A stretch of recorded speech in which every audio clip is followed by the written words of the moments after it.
Hello, everybody. Welcome to another edition of Behind the Mic in our beautiful Music Town studios here on the second floor of Hockeytown, downtown Detroit. Thanks for tuning in. Do appreciate that. Got another good guest this week. Looking forward to talking with and hearing, definitely hearing the music.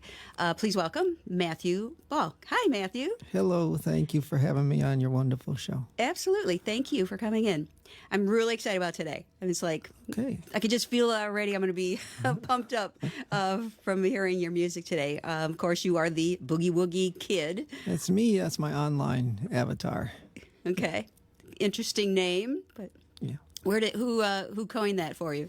Oh, okay. I actually have a story behind that. So I kind of derived that way back when there was this viral comedy YouTube video that was going around from a guy named the kid from Brooklyn.com. And he was complaining about the high price of Starbucks coffee. And I was a Starbucks fiend back then. So I just kind of switched some words around, and I was looking for something that had the word boogie woogie in it so that anybody who was looking for some boogie woogie music could find me easily. Right. And so Boogie Woogie Kid came about. Okay. Yeah. How long ago was that? I've been doing music a long time, 17 years now. Yeah. Maybe 17 years ago. Okay. Yeah. Well, it's a good name. Again, like you said, the Boogie Woogie, so if someone's looking for that, Yeah. you know, you're going to pop up somehow. Yes. Not too many things have that name in it. I mean, you're specifically the music, but as far as a person goes, I don't think there's other people with that Boogie Woogie in their name or title. Yeah. Not that I know of. Yeah. I didn't try that. I didn't try just typing in Boogie Woogie. Yeah. But anyway, so you are the Boogie Woogie Kid. Yes. That's hard to say if I say it too many times. Okay. But a great story. Well, first of all, you really have both ends of the spectrum. You're an attorney. Yeah. have Don't an hold that against me. Oh, okay, yeah.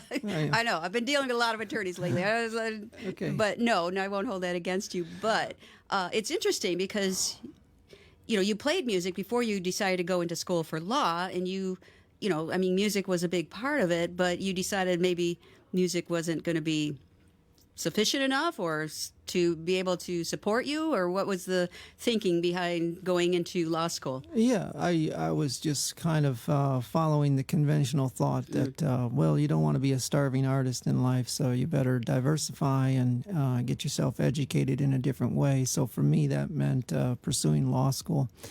And I went to law school, became an attorney, but also around that period of time, I was reading a lot of self-help and this idea of if you follow your passion, it will make you an expert, and your expertise will provide for you an income and a lifestyle. Okay.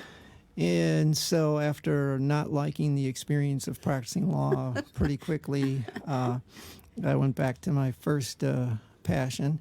And to many extents, I've been able to make that self-help equation work for me. Like I said, I've been doing music now 17, 18 years as a full-time thing. I teach as well as perform. So. Well, I mean, how long were you a bona fide lawyer that you thought, okay, I can't do this. This is not what I really want to do. I mean, how long did it take before you realized? Yeah, I finished in 97 law school. I got licensed by early 98, and I practiced probably for about 4 years. Okay. And I did a little bit of this, a little bit of that. I mean, I was a big corporate attorney. I worked for Walmart. And then I switched sides and did a little bit of plaintiff's work. And I just didn't like it any which way. I think in hindsight, maybe I would have stayed in the academic realm of it. Okay. And that would have been more suitable. Or maybe go into policy and politics. That would have been. Well, it's probably a very helpful now when you with contracts and stuff with your music and, your licensing and all of that. So I'm sure it comes in handy now. So from time to time. Sometimes, yeah. I mean, all those years of school didn't go to waste. Very cool. All right. So, but you don't still practice law, do you? No, I don't Okay. practice these days. I've been doing music full time for a long time now. Well, it seems to have worked for you. Yeah. So, you know, which you mentioned earlier, YouTube, and this just blows my mind that, you know, really YouTube really made you take off because you had like over 4 million viewers, which is huge. Yeah, today I have cumulatively approximately 4.5 million Wow. YouTube views, and so I get about 35,000 views a month, and it's just been. I didn't expect that to happen, Yeah. but it's been a benefit because in terms of teaching, I teach on Skype now, and they become acquainted with me from YouTube. So I've been able to teach really all over the world. That is cool that you do that. So where are some of your students living? The where have farthest they has lived? been Israel and Malaysia Wow. and Australia, Wow. but most of them are in the United States. I have several that are over on the West Coast, and some on the East Coast, some up and down the Midwest Channel, so to speak. Yeah. So really all over. That really is, I mean, for someone who's a teacher, that's a great way. You don't have to leave your house, Right. first of all, you know, dead of winter, and you're just like, okay, get my coffee and then turn on the Skype. That is huge. I don't know of too many musicians who teach do that. I don't know. I mean, it works for this particular genre because it's a very niche thing, and you don't play this genre through the traditional assets of score interpretation and note reading. So it's not like you pick up a piece of sheet music, put it in front of you, and play Boogie Woogie. It's still very much an oral tradition, oral both ways, O-R as well as A-U-R. And so there's some science behind it, obviously. It's not rocket science, but it takes some time. And then after a certain point, you become a self-sufficient learner, which means you have trained yourself to play by ear, Oh, okay. essentially. Yeah. Okay. Very interesting, though. I mean, Yeah. that's big if you can. More than you want to know, probably, but yeah. Well, it's working for you, obviously. How many students do you have right now? I always... On average, I should. Yeah, on average, I always carry somewhere between 20 and 30. A week? A week, yeah. Wow. Yeah, so it's full time with the performing, Yes. and I do travel to perform. So like Monday night, I was down in Ohio, and I'll come right back, and so it's a pretty full schedule. It And, works out. well, you could probably do that on the road as well. If you have your computer. Well, I probably could if I was savvier Facebooker or savvier tech guy, but that just it goes so fast. I feel like I'm falling behind every minute of Wow. the day with Interesting. technology. I think it's a great idea. I mean, Yeah. Kudos. Someone else did that, or you just thought of it yourself, or how did that What, Skype? Skyping to teach? It's just something, I don't know how that came about Okay. now. Oh, I know what it was. I had a kid. And I having the traffic of in the house teaching just became Yeah. not as reasonable to do. Yeah, yeah. So when I had a child, I was looking for ways to just, again, diversify my income making. And that's when I started really kind of centering on the Skype lessons. Yeah. Yeah, that was Interesting. it. Very cool. Well, we need to hear a song. Yeah, well, so we're talking about I Boogie know. Woogie. I know. So most of what I do is, and we're going to do, I know, some originals here, but maybe if I can start off with what I do most of the time. This is an original piece of Go Boogie for Woogie. Yeah. So this is an original piece of Boogie Woogie, and most of what I do is a tribute-esque type of show to New Orleans and swing era music, which is boogie woogie, blues, jazz, and ragtime. And this is a little boogie woogie I wrote for my son when he was a toddler. He would dance around to it, and it's called Owen's Boogie. So this one would just start with something instrumental, maybe. Okay. Okay.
The Boogie Woogie Kid with us here on Music Town for Behind the Mic. Nice. Like it.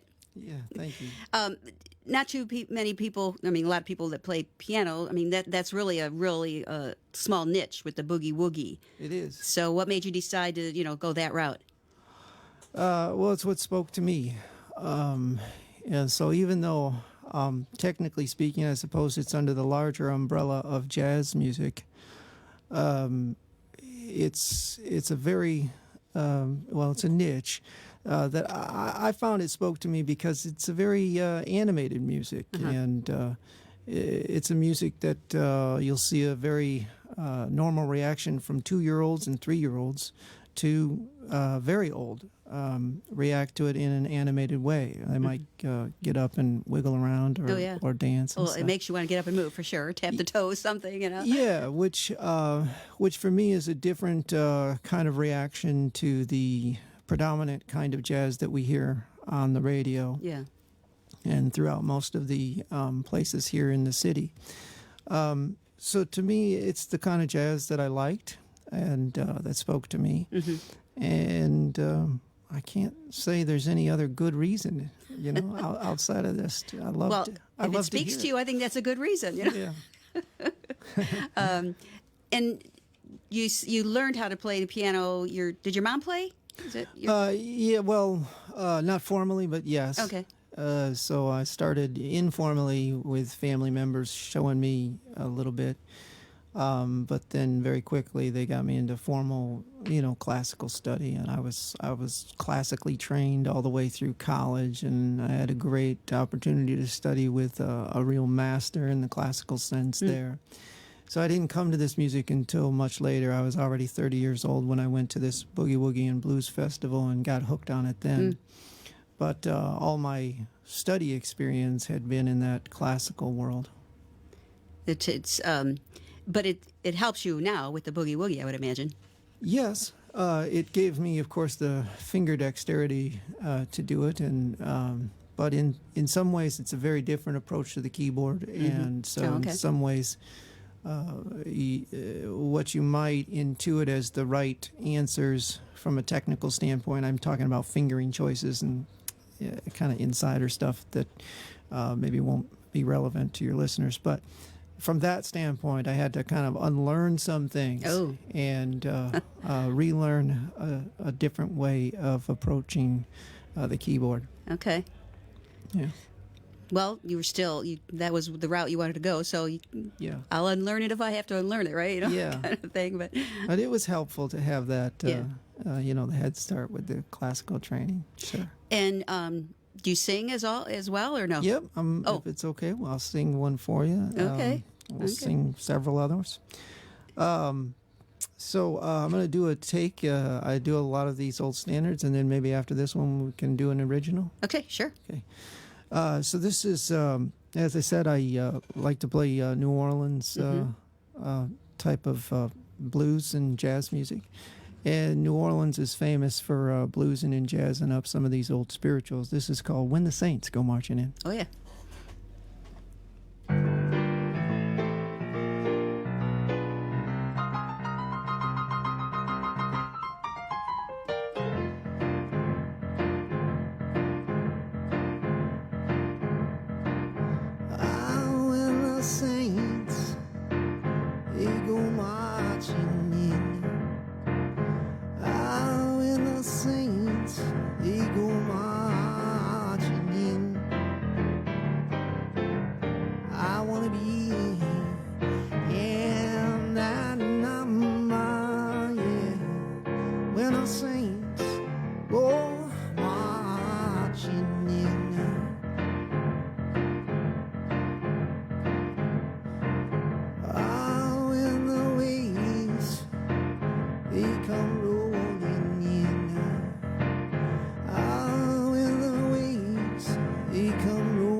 saints, they go marching in.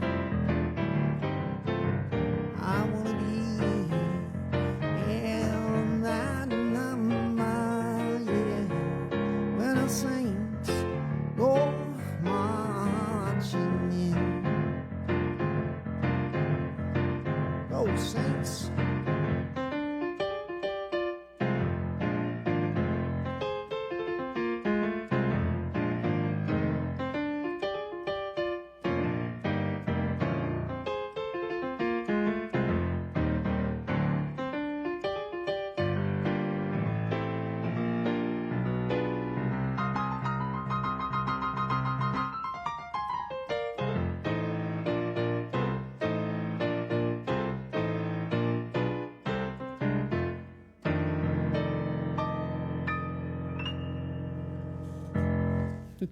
Got a fan at our window over here.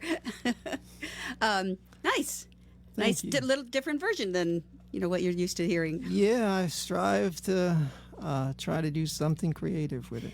Do you like to take some of the old songs and just do your own twist on it? Is that something you really dig into? I try to, because because I'm humble enough to realize that I don't have an American Idol voice, and so for me, I've got good fingers, but for me, if I'm not doing something unique, then I'm probably not gonna stand out. So good point. Good point. I mean, how far can you take a song? How much liberty do you have? Especially a good old classic. Yeah. But people like a little variety of the songs that we're familiar with. So yeah, I hope so. I try. You try. It's a never-ending, self-improvement effort. So. Well, plus the genre, with Boogie Woogie, there's so many that are older, that really lends itself to be played that way. Yeah. I would think. So, it makes it a little easier. Maybe not. No, I don't know. Yeah, no, and it's not like the rhythm textures that I'm using or applying to some of these songs. That's not a terribly new idea. They'll be the same kind of rhythm textures that you might hear out of like a Dixieland band or something. Even though I'm doing it in a piano-driven way, I'm just sometimes I'm just absorbing from different sources and orchestrating for the keyboard. Okay. Does that make sense? Yeah. Yeah. Yeah. Okay. Do you do you write your own songs? You've got like 3 or 4 CDs. I don't know if it's all covers or all originals. No, I've got some originals, and I'll play one of those for you too. But I in terms of just the marketing of doing music, I found that I can get more doors open more of the time with the tribute angle, and then once you're in the door, you can share a little bit of yourself in that musical set. Yeah, and plus when people, for example, on the YouTube where you're a hit, they type in, search for the older songs, and then all of a sudden your versions come up. Yeah. All of a sudden you find more fans that way too. Yeah. Yeah, they're not going to search for one of your originals because they don't have a clue. Right. That's but, right. Put in one of the classics or whatever, and then people will find you that way. Do you think that's part of why your YouTube has exploded so much? Do you think? That and the fact that I think I got in at a good window of time. I think YouTube today is saturated, and that it is. yeah, and at the time it wasn't.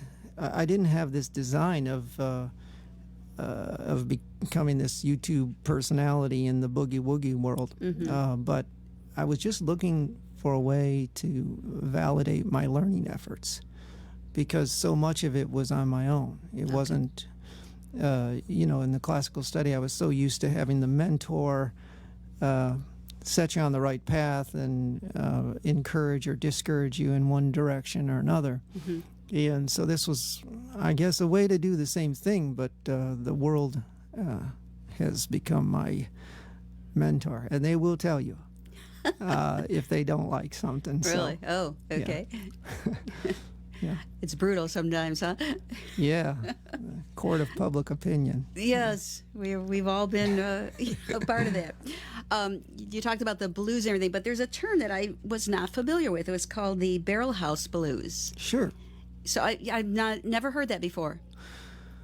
Okay, well, a lot of these terms that are that kind of circle around this style of music, blues and boogie woogie, I mean, are they can have multiple meanings or layered meanings, and they can be used in reference to actually this just the same thing. Mm-hmm. So the word Okay. ragtime, the word stride, the word barrel house. All of those are a collection of ideas that reference a very rhythm-filled way of playing the piano that became popular in the early part of the 20th century. Right. And really gained, at least in terms of specifically boogie woogie, kind of reached its celebrity age after a 1938 Carnegie Hall concert event that ushered in the art form to a larger universe of people, basically, because it had, it grew up as a black folk art form in the segregated world that America was back then. And so, but after this 1938 concert event, which highlighted a number of music professionals that we now know as celebrities, people like Lena Horne and Count Basie, there were the three piano guys who were playing this very avant-garde form of jazz called boogie woogie: Albert Ammons, Pete Johnson, and Meade Lux Lewis. And after the performances they gave that night, they would go on to enjoy an equal amount of celebrity. For example, Albert Ammons was given an honorary doctorate of music from Columbia University and even asked to perform for President Truman at his inaugural. So that would be like, one of the big rock stars performing for the president Rock today. stars. Yeah. But then it swept into the big bands and became this dance craze for that whole generation. And, many people will advocate that it just became reshaped into rock and roll, or the early rock and rollers like Jerry Lee Lewis and Fats Domino. And there's another big one I'm forgetting right now, but yeah. So barrel house. I'm not sure which one you were. So yeah, barrel house is just another term for this rhythm-filled way of playing the piano. That is an American invention. Of course, it was not something that the Europeans had come up with. And part of the toe-tapping quality is this swing, also referred to as syncopation or lilt or whatever. And that's the common thread of all jazz, they say, the swing. And that was met with, some derision as well. There's a famous quote from the John Philippe Sousa, the band composer that all the marching bands still play his music. And he had this quote. He said, "If jazz is going to continue, it'll be because people hear it in their feet and not their brains." So that's makes sense. That's a snapshot of the kind of reaction that people had to this novelty of swing, which is an American invention, and of course mostly from the African American culture. Yeah, interesting. Yeah. I'm going to jump to the Pam exam. Okay. Random questions. All right. Nothing scary. Just off the top of your head, whatever comes to mind. What is your system for writing a song, if you have a system? Yeah, for me, the music always comes first. And then I feel like the syllables of the lyrics have to meld with the rhythm of the music. And just in terms of my own listening experience, if I don't like the music, I can't tune into the lyrics. So for me, the music is first. I agree with that. It's like it's got to hook you there. I mean, of course, there's some great songs that those lyrics are just phenomenal, of course. But the majority of the time, the music has to hook you first, and before you even hear anything as far as the words go. Let's see here. If you could have one superpower, what would it be? I guess to read people's minds. Oh, that could get dangerous. Yeah. I think that would be my superpower, because I'm often trying to unlock and understand, like, why didn't I get that gig? You know. Oh yeah.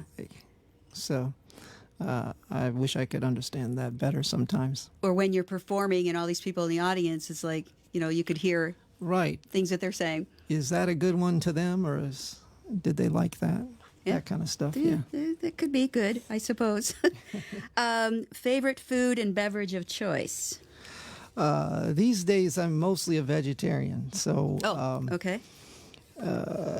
But let me see. What is my favorite food? I don't know. Does coffee still count? I still Well, I said feel beverage, like so yeah. Yeah, I still feel like I need coffee. I've tried to give it up, and it's like my last vice. And You got to have something, right? Yeah. All right. Is there a song, person, or an event that inspired you to go into the music business? I think we kind of touched on that earlier. Okay. Yeah, well, today I don't really look to specific personalities as inspiration. I look to ideas, and YouTube is a great source from that. I feel like the internet has opened this different world of inspiration up, so that I'll go on YouTube and, like, if I'm going to try to do a song, I'll go research how many different ways that song has already been done. Mm-hmm. Okay. Like a standard, something like Over the Rainbow. And I say, oh, I like that part of what he did. I like that part of what that guy did. And I do have some favorite YouTube guys. They're not celebrities, you know what I mean? Yeah. I just Usually aren't. right. I just love their idea capital that they put into the keyboard on a particular song. And so for me, inspiration isn't centered around one personality anymore. Just at that moment, something that you hear or whatever, maybe an inspiration for it. Yeah. Interesting. If you could have any one person in your band or collaborate with, and they could be dead or alive at this point, who would that be? Well, there's a drummer who is still alive. Well, couple of drummers. There's this guy, I don't even know where he lives, but there's this West Coast ragtime festival, and I don't play ragtime. I play, at least in the ragtimer's mind. That's not ragtime. But there's this guy who gets up and plays with some of the ragtimers at this festival, and he just gets up with a snare drum and brushes and nothing else, and just kills it. And his name is Danny Coots. I don't know him. I've never met him. I just have seen him on YouTube, and that is awesome to me. Danny Coots? Danny Coots. Interesting. Yeah. And so he can do the whole song with, does he sing along with it or just play? No, he doesn't sing. It's drum accompaniment to ragtime style music. Interesting. Yeah. I'm trying to envision. Okay. Yeah. Yeah, I'll have to check it out. It's for my taste. It's a dry sound. Yeah.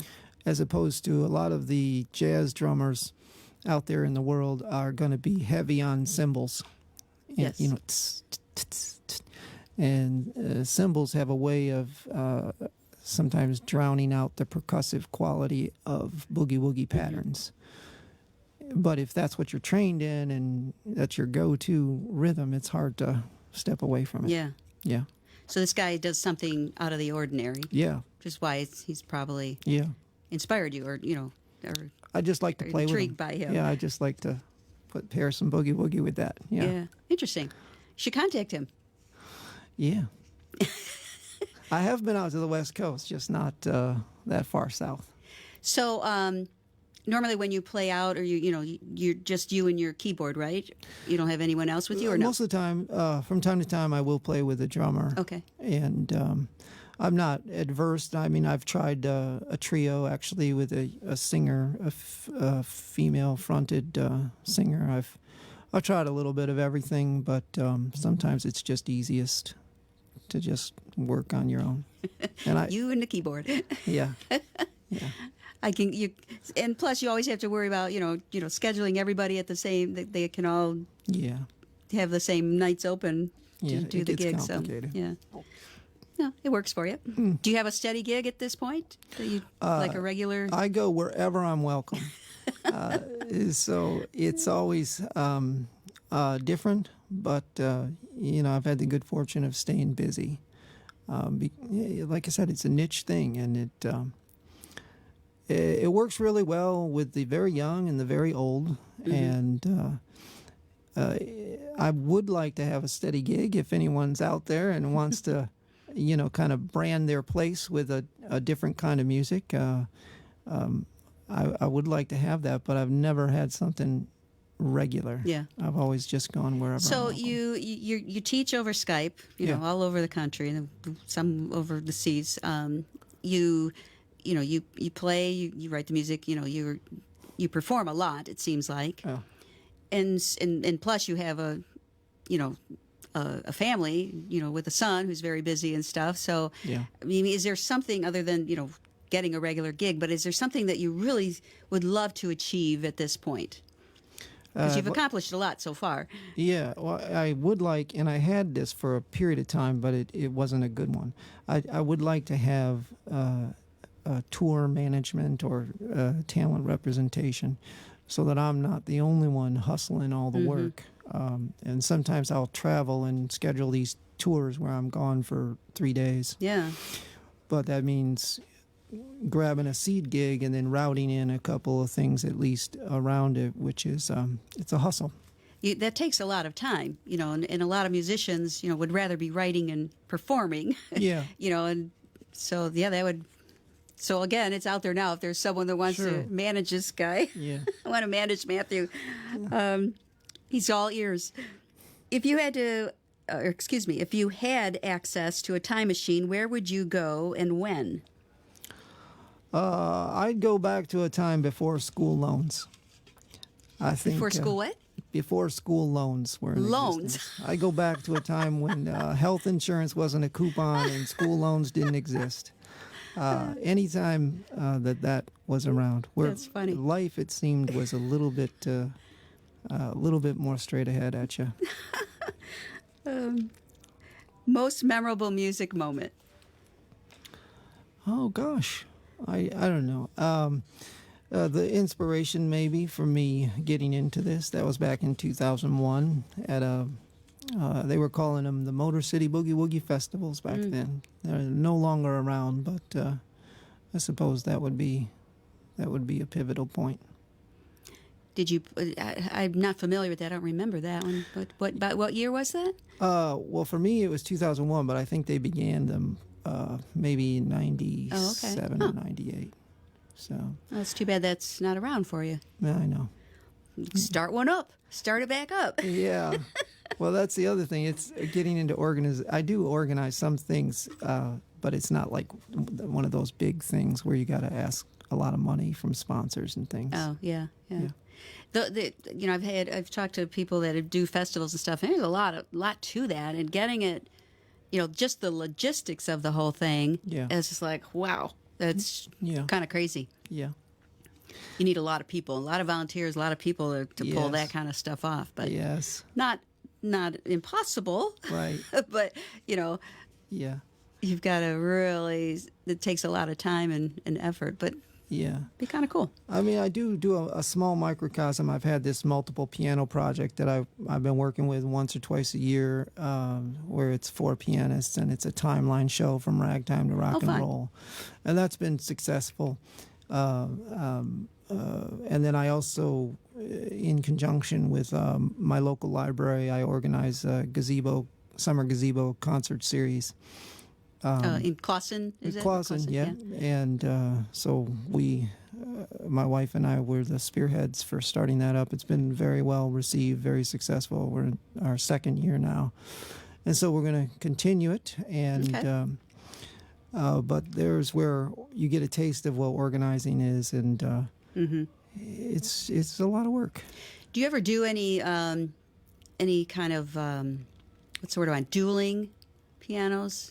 Not dueling, but like I will, like in that show, the Ragtime and Rock and Roll, we will have like piano duets. Okay.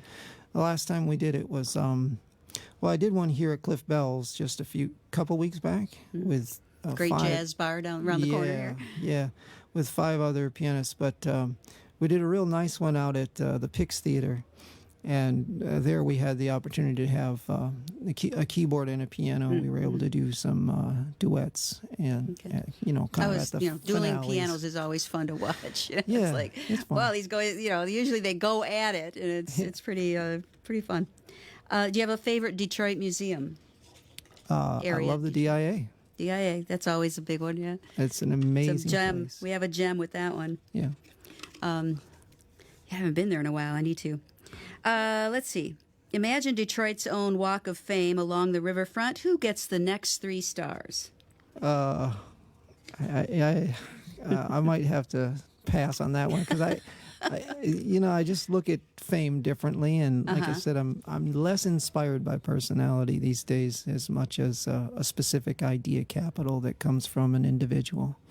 So I can't name. Okay. I can't name We'll let you personalities because I don't. I no longer think that way. Yeah, interesting. Yeah. Especially in this day and age, it's all about the celebrities seem to be put on can't the stand it. pedestals. Yeah, I can't. Kind of stand crazy. It. Yeah. Yeah. It's so interesting thought on that one. Yeah. All right, Matthew, how about another song? Yeah, let's do. I'll play an original for you. Okay. So, or maybe a couple originals. So these are the kinds of things that don't necessarily fit into my marketing scheme of the music that I play, but I get a chance to share now and then. So here's a little love song type of thing. It's called "Tell Me Why We Ain't."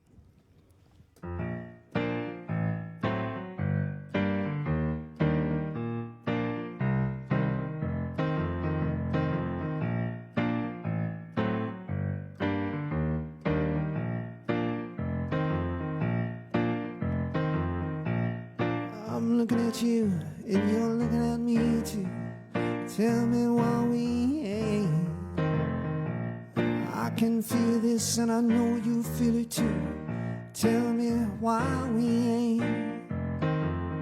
You said we'd stay friends, you said we'd stay in touch. Tell me why we ain't. You got somebody new, and you say it's going great. Tell me why we ain't. Tell me why, tell me why, tell me why, tell me why, yeah. Tell me why we ain't. Tell me why, tell me why, tell me why, tell me why, yeah. Tell me why we ain't. Now if he's so great, then why are you so late? Tell me why we ain't. And we both should have said then what I want to say now. Tell me why we ain't. It's been 6 weeks gone since I saw you last time. Tell me why we ain't. And if we're all through, then why do you even ask me? Tell me why we ain't. Tell me why, tell me why, tell me why, tell me why, yeah. Tell me why we ain't. Tell me why, tell me why, tell me why, tell me why, yeah. Tell me why we ain't.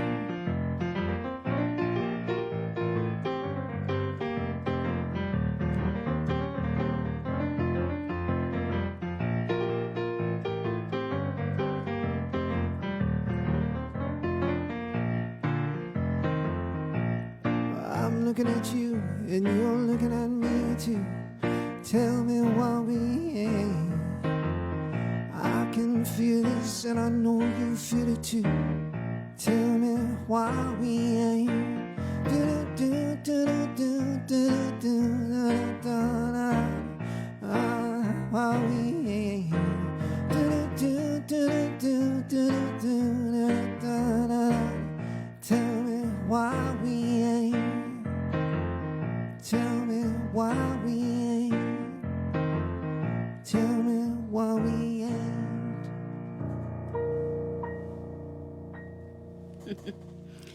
Now, is that on one of your CDs? I think so. Okay.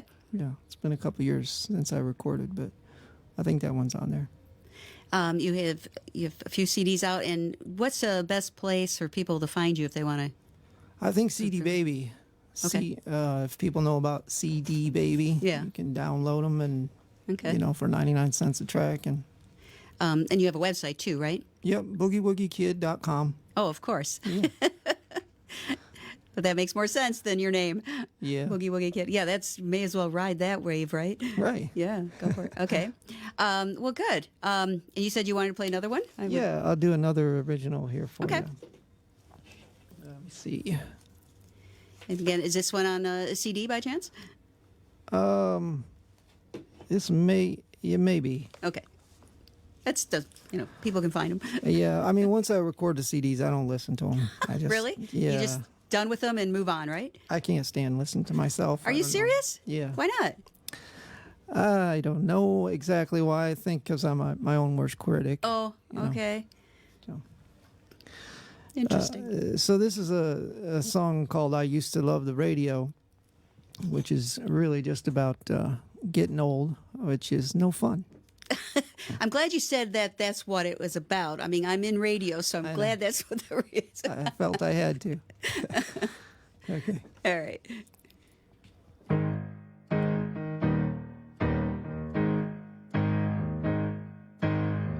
I used to love that radio.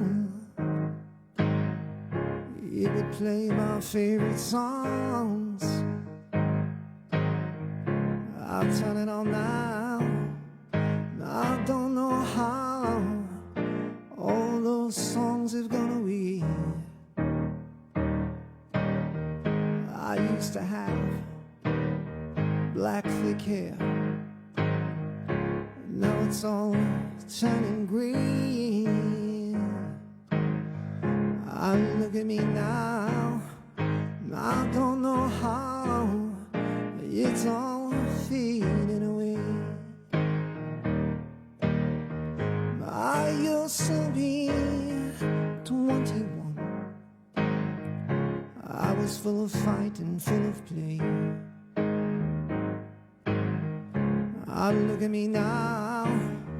I don't know how. Somewhere it's gone away. Oh, I used to be 35.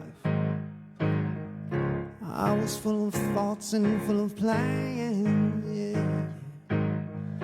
I look around now, I don't know how all they went away. I used to have lots of friends. I'd see them every day, but I just turned around. I don't know how. Somewhere they went away. I can see the decades past. To me it was just like yesterday, but I just turned around. I don't know how. All is all gone. I go to church, say my little prayers. I'm not sure who really cares. As I look around now, I don't know how I'm supposed to live today. Oh, I've done a little this, I've done a little that.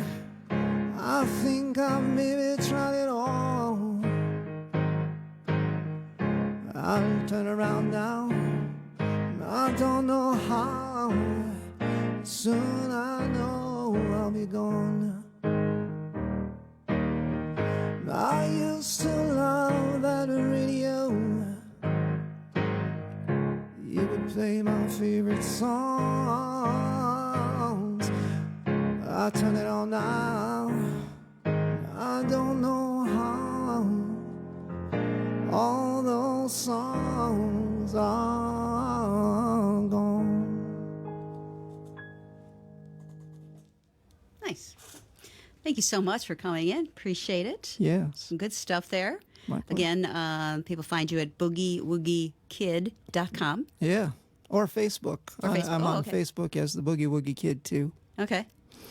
Or they can, your name, they'll find you by just your regular name? or- Yeah, but that's that's like my That's my. You're going to That's see what you wanna be pictures known of my for. kid. Not if you want to get the music information, go to Boogie Woogie Kid. There you go. Well, thank you so much for coming in. It's been a pleasure, and you know, got me toe tapping the day, so that's cool. Appreciate you, it. And thanks to all of you out there. For tuning in, as always. We do appreciate that in our beautiful Music Town studios here. And until next time, I'm Pam Rossi. Have a great week.